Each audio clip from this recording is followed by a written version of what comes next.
好，各位好，我是 Revision Lab 修檢所的阿修，歡迎來到我的頻道。今天我們要透過幾份關鍵的研究報告，來為大家做一期知識拆解。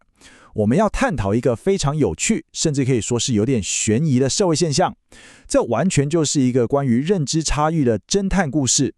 在我們的日常生活中，我們其實往往毫不猶豫地把自己的生命交給各個領域的專家，對吧？舉例來說，我們搭飛機的時候，我們完全信任機師的專業判斷；或者我們生病需要動手術的時候，我們也絕對相信外科醫生的技術。但是，這就是有趣的地方了。當話題轉向核能發電、氣候變遷或者是疫苗等特定的公共議題時，一般大眾卻經常完全否定專家的共識。這究竟是為什麼呢？這背後其實隱藏着人類大腦運作的深層邏輯。我們今天就要來把這個邏輯徹底拆解清楚。這個現象真的引發了一個非常核心的問題：為什麼我們放心讓專家駕駛飛機，卻強烈質疑他們對核能安全的保證？你可能會想，這只是因為大家不懂核能物理學啦。但是這絕對不僅僅是大眾缺乏科學常識這麼簡單。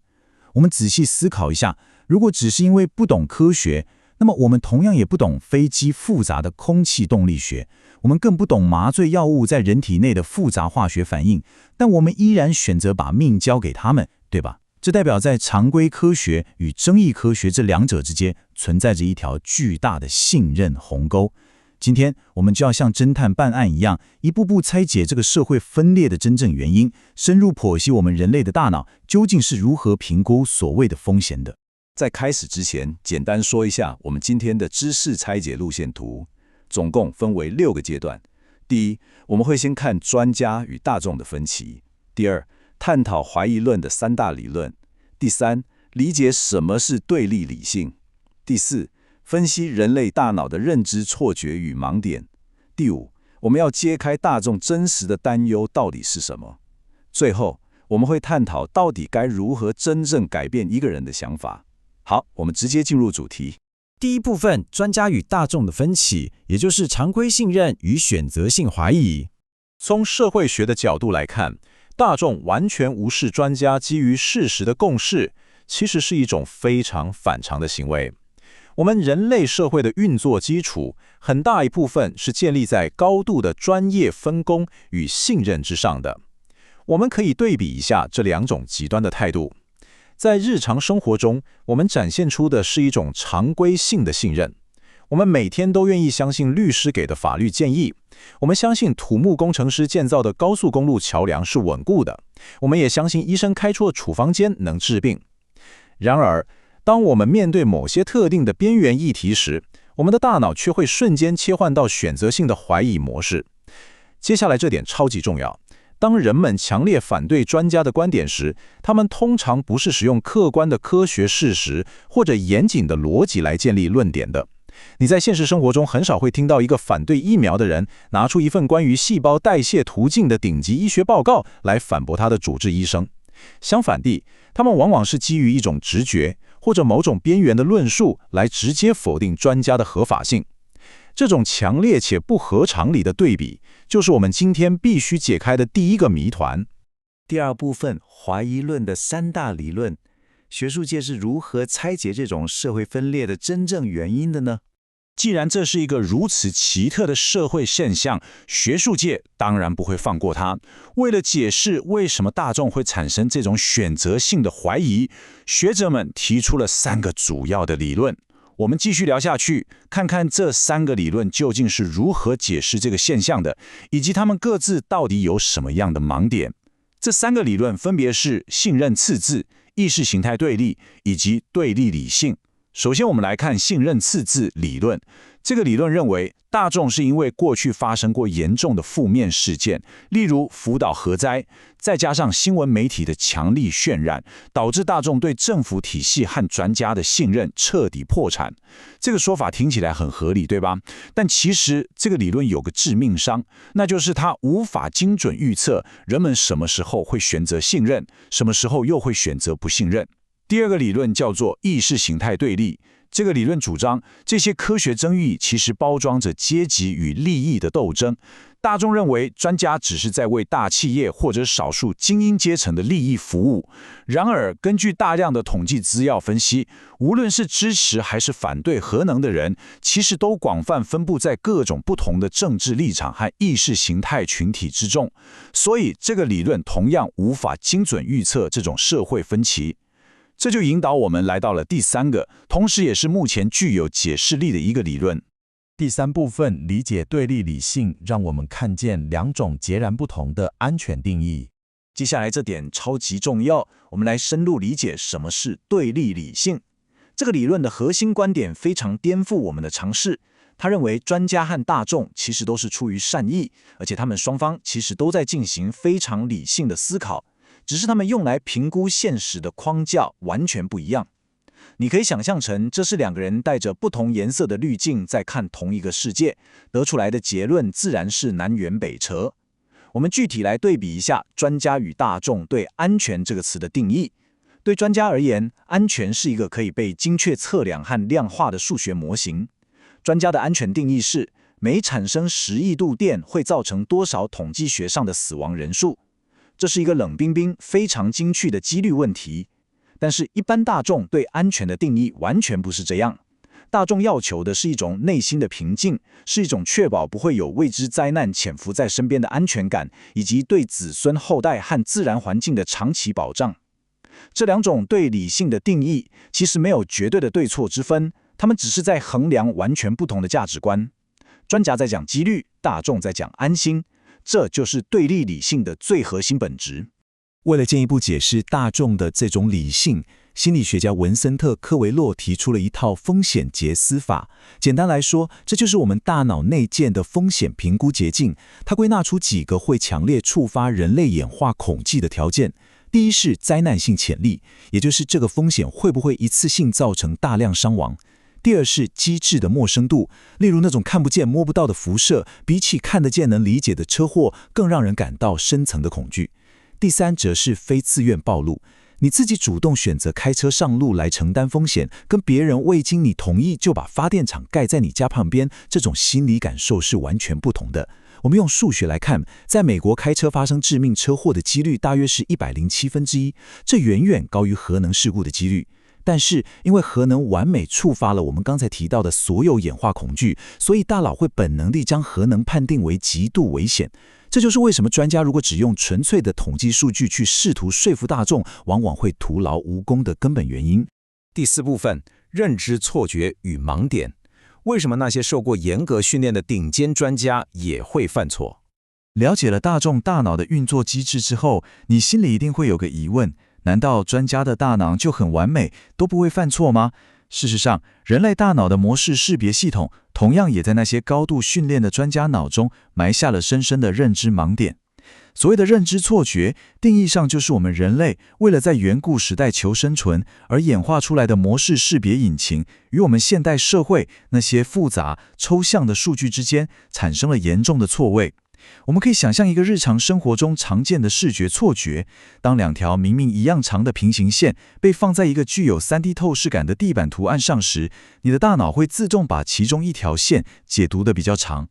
為什麼會這樣？因為我們的大腦習慣處理3維空間的物體，當我們面對2維的抽象謎題時，大腦系統就會產生誤判。同樣的道理，當人類必須處理超出日常經驗範圍的抽象數據，比如說微觀的核輻射或者宏觀的總體經濟學走勢時，我們大腦給出的直覺判斷往往是完全錯誤的。重點來了，即使是頂尖的專家，也無法完全免疫這些根深蒂固的認知盲點。在一個麻省理工學院的工程學課堂上，教授曾經做過一個非常著名的撲克牌幾率實驗。假設教授準備了一個杯子，裡面有3枚籌碼，第一枚兩面都是紅色，第二枚兩面都是藍色，第三枚是一面紅一面藍。現在，如果你閉着眼睛抽出一枚籌碼，放在桌上，你看到朝上的一面是藍色，那麼請問朝下一面也是藍色的幾率到底是多少？直覺上，很多人會立刻回答1/2，因為你心想這肯定是一枚兩面藍色或者一面紅一面藍的籌碼，所以幾率各半。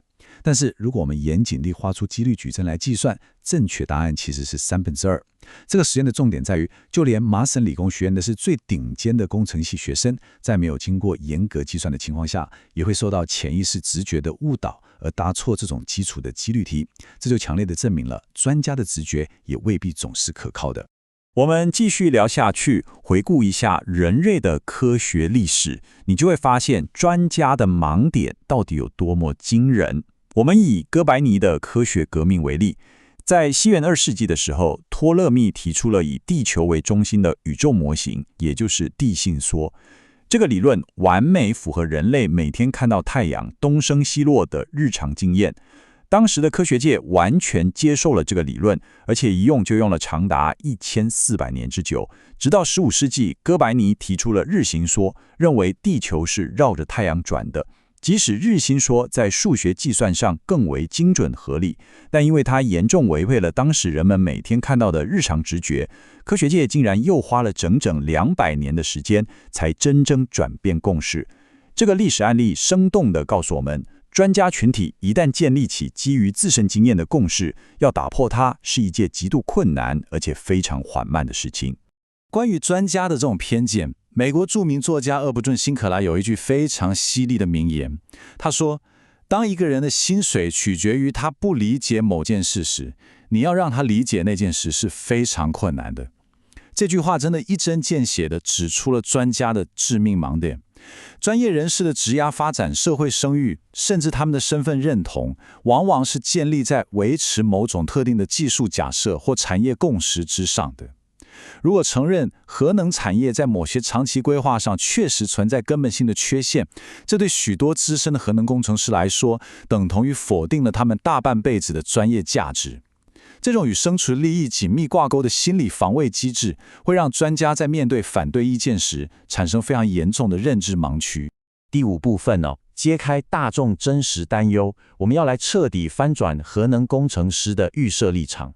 既然大眾有演化上的恐懼，專家也有職涯上的盲點，那我們到底該如何釐清真相呢？過去，專家總是主觀地認定大眾就是在害怕反應爐爆炸。但是，如果我們真的去看具有公信力的民調數據，你會發現大眾的想法完全顛覆了工程師們的預設立場。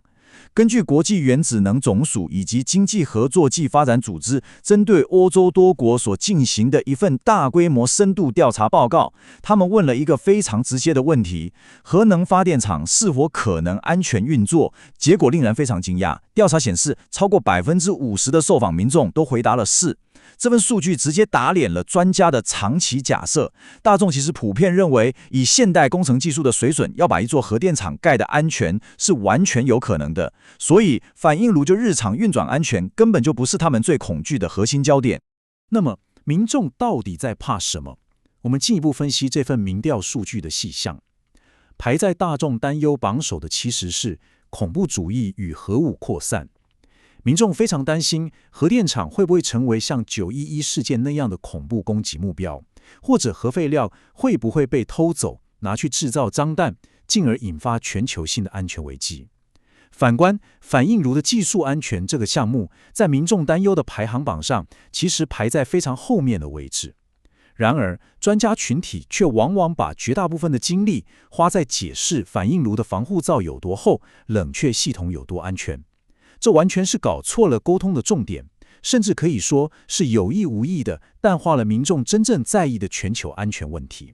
簡單整理一下剛剛的內容，透過這些真實的客觀民調數據，我們可以得出一個重要的結論：大眾絕對不是在面對輻射這個名詞時就失去理智的盲目恐慌，相反的，他們是在一個高度理性的頻率上運作。他們真正在問的是關於人為疏失的期限在哪裡，全球恐怖主義的風險該如何控管，以及我們將留下什麼樣的長期社會負債給下一代。大眾提出的這些問題都是具有絕對正當性，而且極度關鍵的長期社會責任問題。而這些宏觀視角，恰恰正是那些只專注於微觀工程計算的專家經常忽略的盲點。第6部分，如何改變想法？我們來探討跨越這道信任鴻溝的對話機制。明白了雙方認知的巨大落差之後，我們的大腦到底是如何改變想法的？我們現在已經知道，專家採取那種由上而下，拿着一堆複雜的統計數據對大眾說教的方式是完全沒有效的，甚至會產生嚴重的反效果。那麼，我們究竟該如何跨越這道溝通鴻溝呢？答案就在於理解人類社會的信任階層。人類在評估複雜風險時，有一套深植於基因的信任路徑。我們最信任的永遠是自己的親身經驗，排在第二位的是我們的親朋好友。第三位是跟我們有相同價值觀的認同群體，例如同樣關心環保的人。而我們剛才討論了老半天的專家學者，在我們的信任階層中，其實被排在非常後面的位置。這就完美解釋了為什麼一個陌生的科學家在電視上丟出一堆數據，完全無法改變你的想法。因為在人類堅固的心理防線前，專家的信任等級真的太低了。人類在面對未知風險時，只會依賴他們緊密的人際網絡來做出最終的判斷。接下來這一點超級重要，這直接引出了解決問題的唯一有效途徑，在學術上我們稱之為辯證的循證過程。這絕對不是一種由上而下的指令式教育，而是一個自我發現的過程。真正能改變想法的關鍵是發生在同溫層內部的點對點交流。也就是說，工程師需要跟其他工程師辯論，環保人士需要跟其他環保人士討論，而一般民眾則是在與親朋好友的日常對話中釐清思緒。只有當對話發生在彼此完全信任的群體內部時，雙方才能真正放下心理防備，謙卑地檢視自身的盲點。這是一個讓客觀證據慢慢侵蝕認知錯覺的緩慢過程，但請記住，這也是唯一真正能改變人類深層思維的有效機制。總結一下今天的重點，我們今天深入拆解了為什麼專家與大眾會產生巨大分歧。這不僅僅是科學知識的落差，而是雙方使用了截然不同的理性框架。大腦的認知錯覺讓大眾有演化恐懼，也讓專家產生職涯盲點。大眾真正在意的不是工程數據，而是長遠的安全與社會責任。要解決這個溝通困境，說教是無效的，唯有透過信任群體內部的真誠對話，才能跨越鴻溝。今天的內容就到這邊，如果你覺得這一集有幫助，記得馬上點讚、加訂閱、加開啟小鈴鐺。我們正在衝訂閱，需要你的支持。我是阿修，我們下次見，拜拜。